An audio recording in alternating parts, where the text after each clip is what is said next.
1절에서부터 6절까지 우리 교독하겠습니다. 제가 먼저 읽겠습니다. 예수께서 거기를 떠나사 고향으로 가시니 제자들도 따르니라.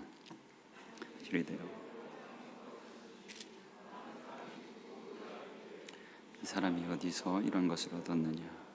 이 사람이 받은 지혜와 그 손으로 이루어지는 이런 권능이 어찌 됨이냐? 이 사람이 마리아의 아들 목수가 아니냐? 야고보와 요셉과 유다와 시몬의 형제가 아니냐? 그 누이들이 우리와 함께 여기 있지 아니하냐 하고 예수를 배척한지라.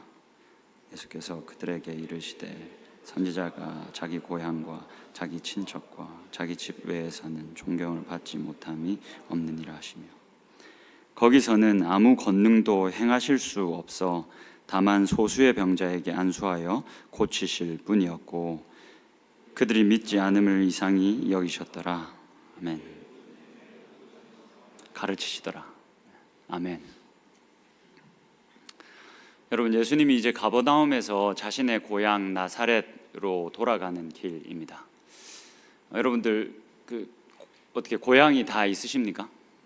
뭐 서울 사람들이 아무래도 많을 텐데 고향을 가지고 계신 분들은 고향을 좀 어떻게 생각하고 계신지 모르겠습니다.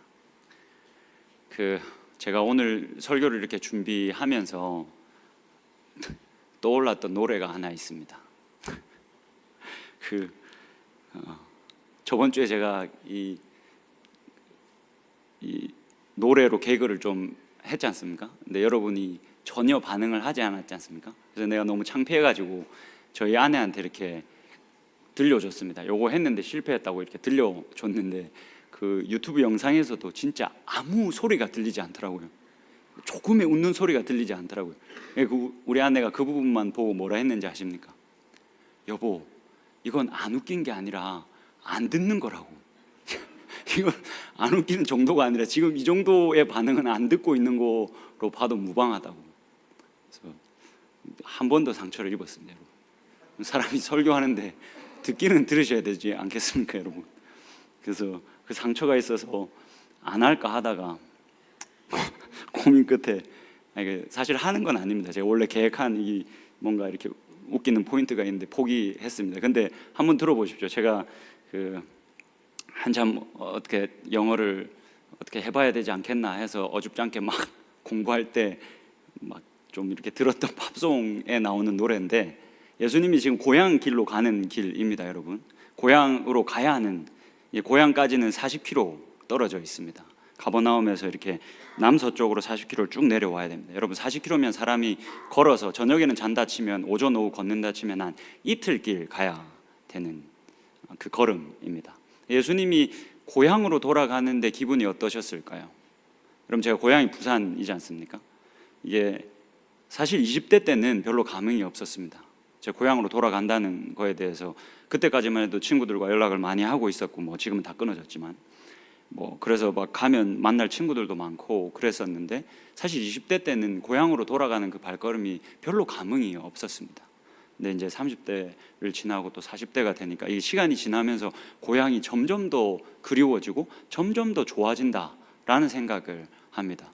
여러분, 예수님이 이제 소년이 아니십니다. 버젓이 이렇게 선생이 되셨습니다. 따르는 제자들도 생겼습니다. 그래서 고향으로 내려가시는데 제자들이 따라갔다라고 기록합니다. 근데 그 고향으로 돌아가는 발걸음이 여러분들 어떠셨을까요?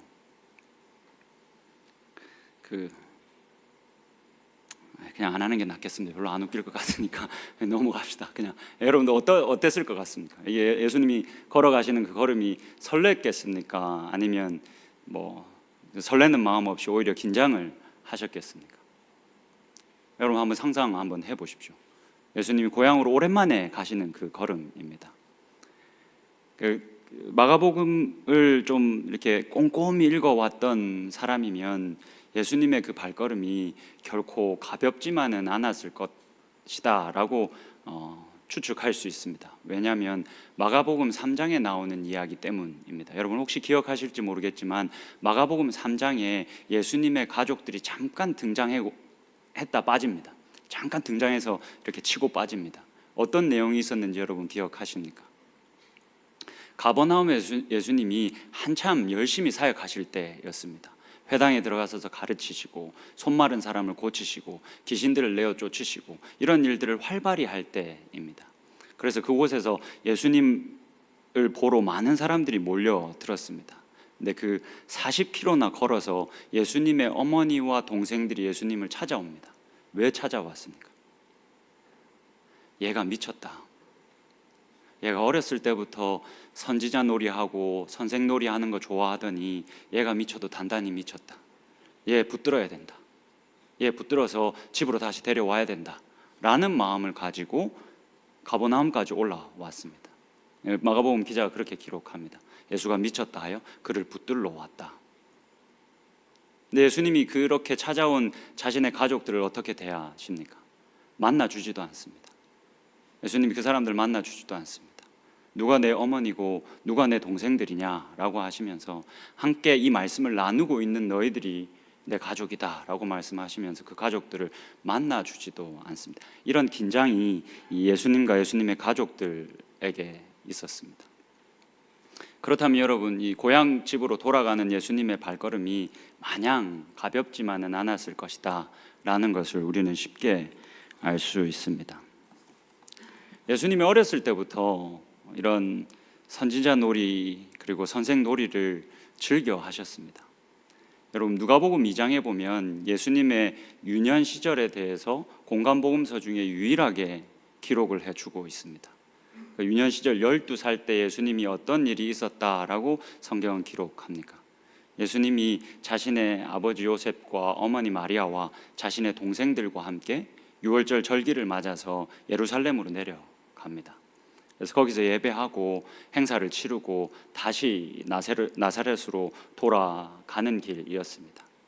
그러니까 하루가 꼬박 지났는데 마리아가 이렇게 마리수를 이렇게 세 보니까 한 놈이 비는 겁니다. 누구였습니까? 예수님이었습니다. 예수님이 그 무리에 빠져 있었습니다. 아이고, 큰일 났다 이거. 얘 또 딴짓하다가 빠졌다 해서 불이 나게 예루살렘으로 돌아갑니다. 어머니와 아버지는 마음이 급했겠지만 그 길을 다시 돌아서 가야 했던 동생들의 마음은 어땠겠습니까? 여러분, 어렸을 때 이렇게 길을 잃거나 부모님을 잃어버린 경험이 있으십니까? 저 어렸을 때 저희 바닷가에 살았는데 부산 사람들은 사실 해운대를 많이 가지 않습니다.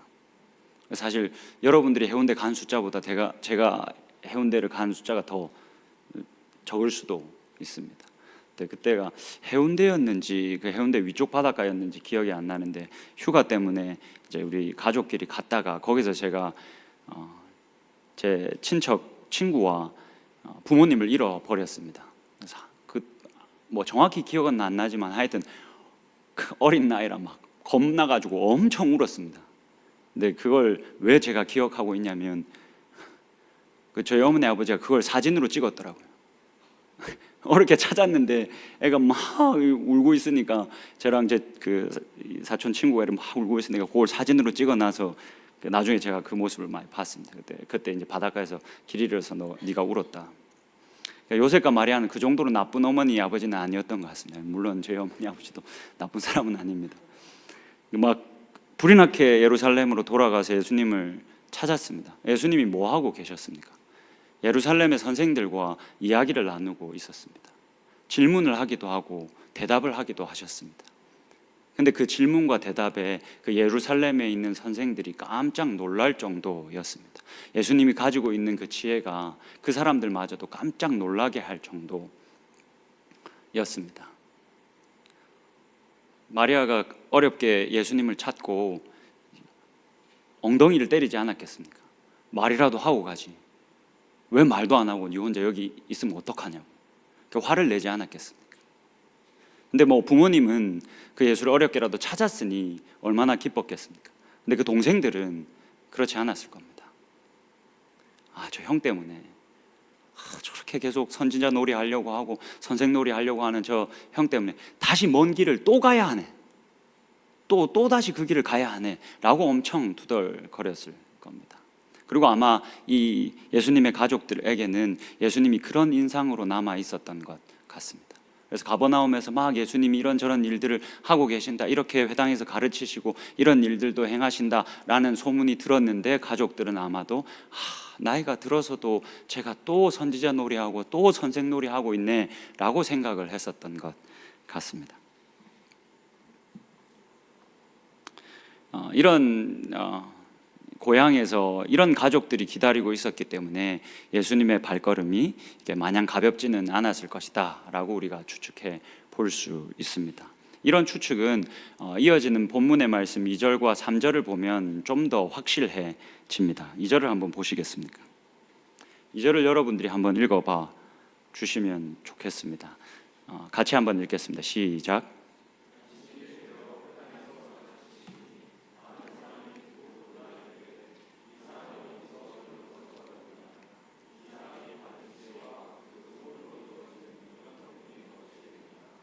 여러분, 예수님이 고향으로 돌아가셨습니다.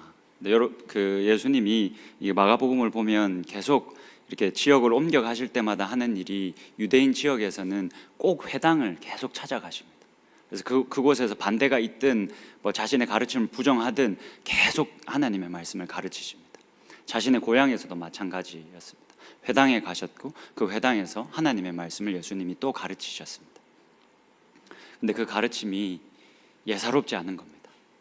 예수님이 보여주시는 그 말씀에 대한 해석과 그 지혜가 아주 놀라운 겁니다. 그래서 그 고향 사람들이 이렇게 반응을 하고 있는 겁니다. 여러분, 요즘 그런 말이 유행한다 하더라고요. 여러분들 알고 계시는 건지 모르겠지만, 너 뭐 돼? 너 뭐 돼? 뭐 아닌가요? 뭐 우리 아내만 쓰는 말인가? 요즘 뭐 어디서 들은 건지 우리 아내가 이걸 어디서 듣고 와가지고는 제가 이렇게 뭐 말씀을 좀 같이 나누려고 하면 항상 저에게 이렇게 얘기합니다. 너 뭐 돼? 혹은 내가 이제 가장으로서 뭔가 이렇게 좀 가정의 질서를 세우려고 하면, 그래서 올바른 말을 좀 하려고 하면 이 말도 요즘 많이 한다고 하는데, 너 티야?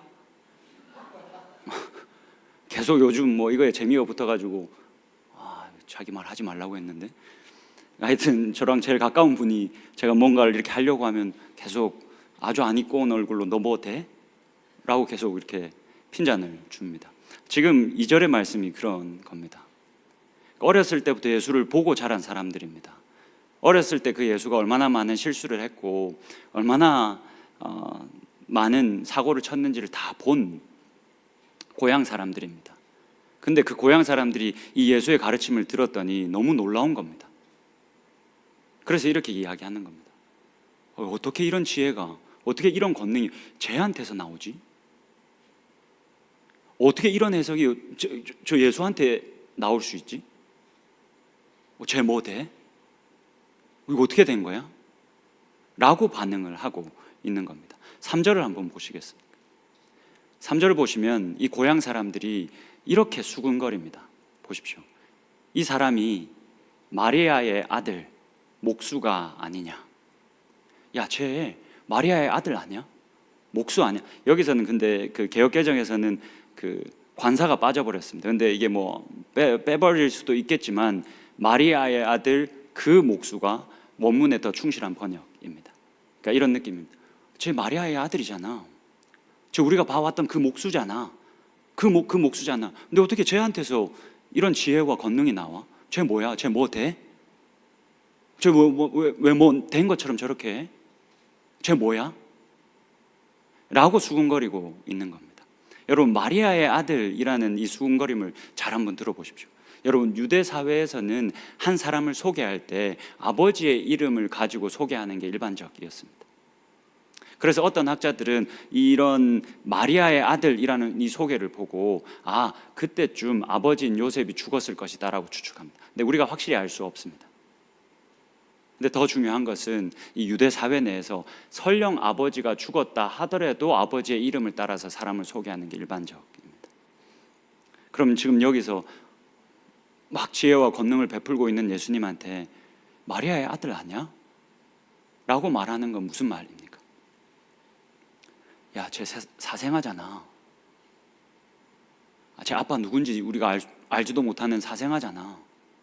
근데 어떻게 쟤한테, 어떻게 저 사람에게 이런 지혜와 권능이 나와? 쟤 뭐야? 저 출처도 불분명한 애잖아. 마리아의 아들 아니야? 그 목수 아니야? 도대체 쟤 뭐야? 라고 수군거리고 있는 겁니다. 이어서 4절도 한번 보시겠습니까? 이러한 분위기를 저자가 확실히 우리들에게 이렇게 알려줍니다. 4절입니다. 예수께서 그들에게 이르시되 선지자가 자기 고향과 자기 친척과 자기 집 외에서는 존경을 받지 못함이 없느니라. 무슨 말입니까? 이 고향에서 환영받지 못했고 존경받지 못했다. 이 고향 사람들에게 함께 자라난, 함께 많은 시간을 공유하고 함께 많은 것을 경험한 사람들에게 예수는 존경받지 못했다 라고 기록합니다. 이어서 5절과 6절을 보면 더 충격적인 기록이 있습니다. 5절 한번 보시겠습니다. 거기서는 존경을 받을 수가 없어서 어떤 일이 있었냐면, 거기서는 예수가 아무 권능도 행하실 수 없었다. 여러분, 그 전까지 예수님이 어떠한 모습을 우리들에게 보이셨습니까? 걷기만 하면 막 슈퍼스타가 되셨습니다. 혈루증을 앓던 여인은 예수님의 옷자락만 만졌는데 혈루 근원이 말라버렸습니다. 근데 지금 5절에서 마가복음의 저자가 뭐라고 말합니까? 거기서는 예수님이 아무 권능도 할 수 없었다. 권능도 행하실 수 없었다. 예수님이 그 고향에서 무능력하셨다. 무능력하셔서 다만 소수의 병자에게 안수하여서 고치실 뿐이었다. 6절 한번 보시겠습니다. 그들이 믿지 않음을 이상히 여기셨더라. 여러분, 왜 예수님이 이 고향 사람들에게 존경을 받지 못하셨을까요? 오늘 이 설교의 제일 중요한 부분입니다. 여러분, 같이 한번 우리가 이 말씀을 쭉 이렇게 봐왔으면, 제가 생각할 때 이 본문의 말씀을 꼼꼼히 읽으면 당연히 질문이 던져져야 합니다. 여러분, 예수님이 왜 고향 사람들에게 존경을 받지 못하셨을까요? 제일 많이 시간을 보냈고 자신의 유년 시절을 봐왔던 사람들, 그리고 많은 이야기들을 공유하고 있는 사람들에게 예수님이 존경받지 못했다. 오히려 오늘 본문을 보면 배척을 받았다라고 기록을 하고 있습니다. 여러분, 왜 존경받지 못하셨을까요? 여러분, 스스로 답을 하시면서 나머지 이 이야기들을 여러분 좀 쫓아오셔야 합니다. 예수님이 왜 존경을 받지 못하셨을까라는 질문에 답하기 위해서는 우리가 오늘 본문을 조금 더 깊게 살펴볼 필요가 있습니다. 제가 오늘 본문을 읽기 전에 여러분들에게 마가복음의 저자가 좀 어떤 부분 거칠게 표현하고 있는가를 잘 한번 보시면 좋겠다라고 말씀을 드렸습니다. 어떤 부분이 마가복음의 저자가 좀 거칠게 표현하고 있는 부분인 것 같습니까? 여러분, 3절을 한번 다시 한번 보시겠습니까? 우리가 아까 이야기했던 3절을 보시면 예수님을 바라보고 고향 사람들이 이렇게 이야기합니다. 마리아의 아들 목수가 아니냐. 여러분, 이 말씀의 평행 구절인 마태복음과 누가복음은 이 부분을 어떻게 기록하고 있을까요? 마태복음 13장에서는 그 목수의 아들이 아니냐라고 기록합니다. 여러분, 한번 잘 들어보십시오. 잘 비교해 보십시오. 마태복음 13장에서는 이 고향 사람들이 예수를 향해서 수군거릴 때 뭐라고 수군거렸다라고 기록하냐면, 이는 그 목수의 아들이 아니냐라고 기록합니다. 그리고 누가복음에서는 이 사람이 요셉의 아들 아니냐라고 수군거렸다라고 기록합니다. 여러분, 마가복음이 제일 먼저 쓰여졌을 것이다 라고 우리는 보고 있습니다. 그리고 마가복음을 마태복음과 누가복음은 자료로 사용했을 가능성이 크다라고 제가 누차 말씀을 드렸습니다. 근데 이 마리아의 아들, 그 목수라는 마가복음의 이 적나라한 표현이 너무 셌던 겁니다. 그래서 마태복음의 저자는 이것을 그 목수의 아들이라고 바꾸고, 누가복음의 저자는 요셉의 아들로 기록을로 바꿔서 이렇게 순화해서 기록을 했습니다. 근데 마가복음의 이 저자는 굳이 이렇게 거칠게 예수님을 향한 모욕적인 언어를 그대로 솔직하게 기록하고 있습니다. 사실 뭐 우리가 확실히 알 수는 없지만 마가복음의 이 기록이 훨씬 더 사실에 가까운 기록일 가능성이 높습니다. 마태복음과 누가복음은 그 당시에 읽을 독자들을 배려해서 이 언어들을 순화해서 기록했을 가능성이 훨씬 더 높습니다. 마가복음 저자의 기록이 훨씬 더 사실에 가까운 기록일 겁니다. 그리고 5절 한번 같이 보시겠습니까? 여기서도 마가복음의 저자는 이렇게 기록합니다. 아무 권능도 행하실 수가 없었다. 예수님이 아무 능력도 행하실 수가 없었다. 예수님이 그 고향에서 무능력하셨다. 무능력하셔서 어쩔 수 없이 몇 명의 사람들만 고치셨다라고 기록합니다. 이 마태복음과 누가복음은 어떻게 기록하고 있겠습니까? 마태복음의 저자는 그들이 믿지 아니함으로 말미암아 예수님이 능력을 행하지 아니하셨다라고 기록합니다. 그 책임을 고향 사람들에게 돌리는 겁니다. 이들이 믿지 않았기 때문에 예수님이 능력을 행하지 아니하셨다라고 마태복음의 저자는 기록합니다. 누가복음의 저자는 어떻게 기록할까요? 아예 이 부분을 빼버립니다. 예수님이 능력이 없어서 몇 명의 사람들만 고치셨다라는 이 예수님이 능력 없으셨다라는 기록을 아예 도려내 버립니다. 여러분, 기록한 이 마가복음의 저자가 왜 굳이 이렇게 거칠게 조금 미화해서 좀 순화해서 표현할 수 있는 것들도 그저 이렇게 대놓고 거칠게 표현을 했을까요? 이렇게 거칠게 그리고 솔직하게 표현한 것 때문에 어떤 일이, 어떤 효과가 이 본문에서 이루어지고 있습니까?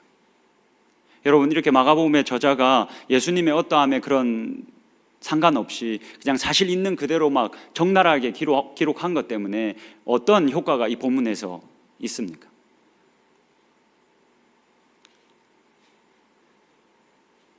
예수님의 삶이, 예수님의 인생이 볼품없어져 버리는 효과를 가져왔습니다. 마가복음의 저자는 그걸 원했던 것 같습니다. 예수님의 그 인생을 볼품없이 만들어 버리고 싶었던 것 같습니다. 마태복음과 누가복음의 저자는 그러면 안 되겠다 싶어서 최소한 이걸 순화했습니다. 근데 마가복음의 저자는 뭐 순화 따위는 없습니다. 있는 그대로 다 말해버립니다. 그래서 예수님의 인생을 아주 하찮게 만들어 버립니다. 고향에서 배척당하시고 함께 많은 것을 공유한 사람들에게 배척받으시고 거기서 아무 능력도 행하실 수가 없었다라고 예수님을 하찮게 만들어 버립니다. 여러분, 제가 마가복음을 계속해서 설교하면서 마가복음의 중요한 특징들 몇 가지를 반복해서 여러분들에게 이야기하고 있습니다. 그 특징 중에 한 가지를 지금 이 순간 우리가 기억할 필요가 하나가 있습니다. 그게 뭐냐면 제가 마가복음을 한 번씩 비밀의 책이다, 이 마가복음은 비밀의 책이라는 별칭을 가지고 있다라는 말씀을 드렸습니다. 여러분 기억하십니까? 왜 비밀의 책이다라고 별칭이 붙어져 있습니까? 마가복음은 다른 공관복음서들과 다르게 예수님의 정체성을 계속해서 숨깁니다. 다른 복음서 보면 예수님의 정체성이 빨리 누구의 입을 통해서든 증명이 됩니다. 근데 마가복음은 계속 숨깁니다. 근데 결국 그렇게 꽁꽁 숨겨놓은 예수님의 정체성이 언제 드러납니까? 언제 드러난다라고 제가 말씀을 드렸습니까? 십자가 위에서 예수님이 십자가에 달리셨을 때 마가복음의 저자가 꽁꽁 묶어놨던 예수님의 정체성을 로마의 백부장의 입술을 통해서 꺼내놓습니다. 이는 정말 하나님의 아들이셨다. 이가 정말 하나님의 아들이셨다 라고 예수님의 정체성을 꽁꽁 싸매고 숨겨놨던 그 예수님의 정체성을 십자가 위에 달리셨을 때 마가복음의 저자는 그걸 밝혀냅니다.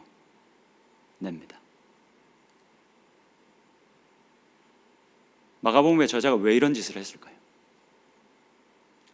마가복음을 읽는 모든 독자들에게 말하고 싶었던 것 같습니다. 처음부터 끝까지 마가복음의 저자는 우리들에게 그렇게 말하고 싶었던 것 같습니다. 당신이 섬기고 있는 예수가 십자가에 달리셨기 때문에 하나님의 아들이 되신 분, 그분 맞습니까?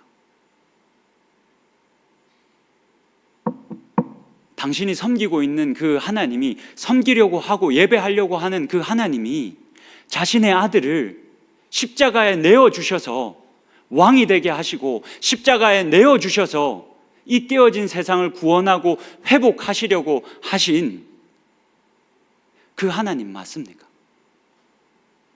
여러분, 제가 하는 이야기 좀 정확히 들어보십시오.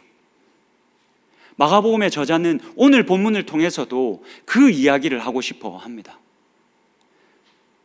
여러분, 어떤 하나님 때문에 예배하고 있습니까? 어떤 예수 그리스도 때문에 여러분들 예배하고 이 자리에 앉아 있습니까?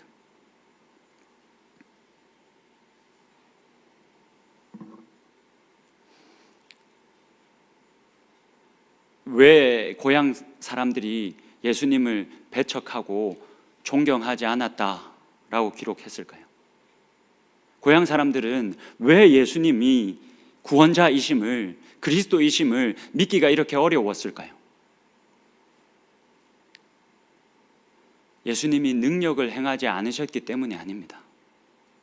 이 사람들은 이미 그 지혜와 권능을 봤다고 오늘 본문에서도 이야기하고 있고, 이 사람들은 이미 예수가 돌아다니면서 어떤 놀라운 일들을 행했는지를 잘 듣고 알고 있었습니다. 그래서 그 소문이 들려와서 40km나 걸어서 가버나움까지 가서 그 예수를 붙들려고 했었던 사람들이 예수님의 가족들입니다. 예수님의 능력과 지혜를 이미 익히 잘 알고 있었던 가족들입니다. 그래서 이들이 예수님을 배척하고 존경하지 않은 이유는 예수님이 능력이 없었기 때문이 아닙니다. 왜 이들이 예수님을 존경하지 않았겠습니까? 왜 예수님을 배척했겠습니까? 예수님이 너무 인간이셔서 그랬습니다. 예수님이 그저 이 땅에 마리아의 아들로 오셨기 때문입니다. 그리고 그 몫으로 사셨기 때문입니다. 여러분, 생각 한번 해보십시오. 예수님이 보여주신 그 지혜와 권능답게 예수님이 이 땅에 오셨는데 완전히 하나님 같았으면 어떻겠습니까? 누가 봐도 이분이 하나님 같으면 어떻겠습니까? 고향 사람들이 30년 가까운 시간을, 이 유년 시간을 함께 보냈는데 이 땅에 오신 그 예수가 완전히 하나님 같았으면 이들이 어떻겠습니까? 예수가 오면 레드카펫 깔지 않았겠습니까?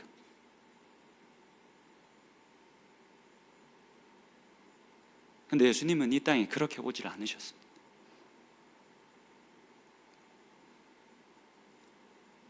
태어날 때부터 마을 구유에서 나셨습니다. 자라면서 완전한 인간이셔서 너무 많은 실수를 저지르셨을 겁니다. 물론 성경에 기록되어져 있지 않아서 확실히 알 수는 없습니다. 근데 이 고향 사람들의 반응을 보아서 예수님은 완벽한 인간으로 이 땅에 오셔서 낮은 몸을 입으시고 볼품 없이 어린 시절을 다 보내셨을 겁니다. 그 모습을 너무 가까이서 고향 사람들이 지켜봤기 때문에 고향 사람들은 예수님을 존경할 수도, 예수님을 환영하지도 않았고 예수님을 그렇게 배척했습니다. 여러분도 어떠십니까? 제가 오늘 말씀을 이렇게 준비하면서 마가복음을 보면 볼수록 마가복음의 저자는 철저하게 진짜 처음부터 끝까지 네가 섬기고 있는 분이 십자가를 지셔서 왕이 되신 분이라는 것을 잊지 마라 라고 계속 말하고 있는 것 같습니다. 사실 제가 처음 목사가 되기로 작정했을 때 마가복음에서 예수를 이렇게 소개한다는 것을 사실 전혀 몰랐습니다. 전 전혀 몰랐습니다. 그래서 목사로 살겠다라고 다짐하는 게, 그냥 내 평생 이렇게 살아가겠다라고 다짐하는 게 사실 쉬웠습니다.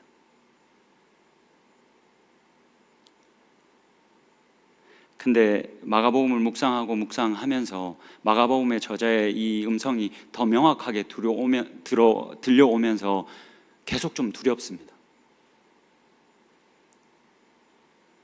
계속 그렇게 말하는 것 같습니다. 뭐 기대하고 목사로 사니? 너 뭐 기대하면서 여기에 서 있니? 너 뭐 기대하면서 하나님 말씀 나누고 있니? 아마 제가 목사로 살기로 물론 가볍게 다짐하지는 않았습니다. 근데 내가 그때 이미 마가복음에서는 예수를 이렇게 소개한다 라는 걸 알고 있었으면 제가 정말 망설였을 것 같습니다. 그리고 솔직히 말하면 안 했을 수도 있을 것 같습니다. 여러분들은 어떻습니까? 여러분들이 섬기는 예수 그리스도는 어떤 분이십니까? 여러분들이 예배하는 하나님은 어떤 하나님이십니까? 우리가 마가복음을 계속해서 같이 묵상하고 있습니다. 우리의 예배는 어떠해야 하겠습니까? 우리 예배 가운데 우리는 어떤 하나님을 만나야 하겠습니까? 같이 찬양할 건데 제가 아까 이 찬양을 좀 바꾸는데 내가 주인 삼은이라는 찬양을 우리가 마지막으로 같이 하고 기도하고 마무리하면 좋겠습니다. 근데 여러분 이 가사 한 번만 잘 한번 보시겠습니까? 그 후렴 부분에 이렇게 기록되어져 있습니다. 주 사랑 거친 풍랑에도 깊은 바다처럼 나를 잠잠케 해. 주 사랑 내 영혼의 반석 그 사랑 위에 서리. 여러분 이거 우리가 너무나도 좋아하는 표현들이지 않습니까? 주님의 사랑이 나를 보호하시고 나를 이끄시고 나와 함께 하시고 나를 도우신다. 이거 우리가 너무나 좋아하는 표현이지 않습니까? 하나님이 분명히 그렇게 하실 겁니다. 그런데 여러분 그 전에 이 후렴이 나오기 전에 어떤 가사가 있는지를 한번 보시겠습니까? 내가 주인 삼은 모든 것을 내려놓고 내 주 대신 주 앞에 나가 내가 사랑했던 모든 것을 내려놓고 주님만 사랑해.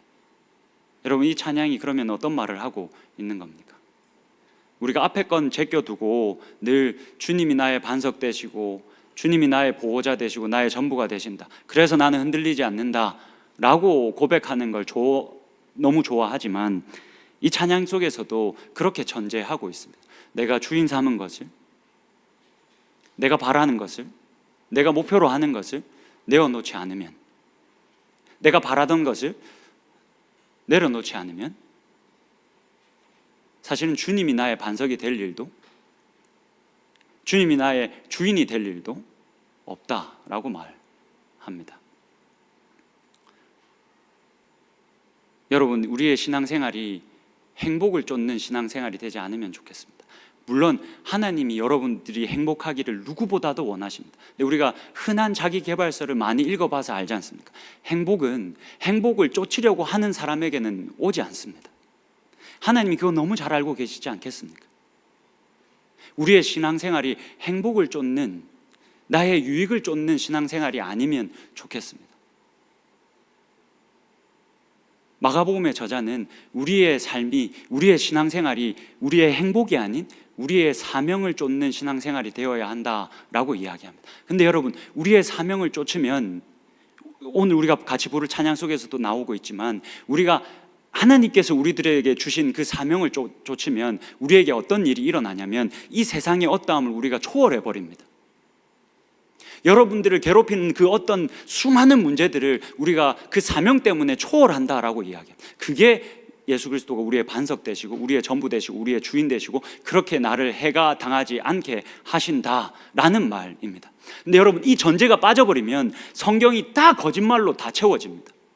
분명히 하나님 내 주인 되시고 내 전부 되시고 내 목자 되시고 그래서 내 발이 상하지 않게 하신다는데 왜 내 인생 중에는 이렇게 상할 일이 많지? 왜 내 인생 중에는 이런 일들이 닥치지? 이 전제가 빠지면 여러분 성경은 다 새빨간 거짓말이 됩니다. 그러니까 우리가 좋아하는 구절들만 찾으면 결국에는 성경은 여러분 새빨간 거짓말이 됩니다.